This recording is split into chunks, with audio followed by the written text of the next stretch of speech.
দ্বীপে কেন শ্রীমন্তী নাম হয়েছিল? এই পার্বতী দেবী তপস্যা করেছিল। শিবজি একবার বলছিল গৌরাঙ্গ গৌরাঙ্গ গৌরাঙ্গ গৌরাঙ্গ গৌরাঙ্গ করে জপ করছিল।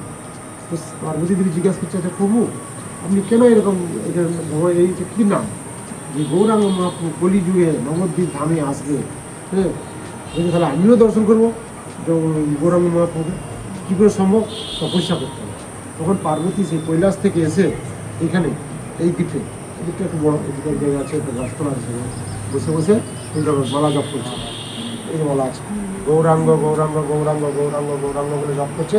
তখন স্বয়ং চৈতন্য মহাপ্রভু গৌরাঙ্গ মহাপ্রভু এসে দর্শন দিল, ঠিক আছে, ওর কাছে দর্শন দিয়েছে। দর্শন দেওয়ার পরে কী হয়েছে? দর্শন দেওয়ার পরে এই মেয়েদের এই যে এইটার নাম সংস্কৃতে সীমন্ত, এটা আমরা স্মৃতি বলি না, সীমন্ত।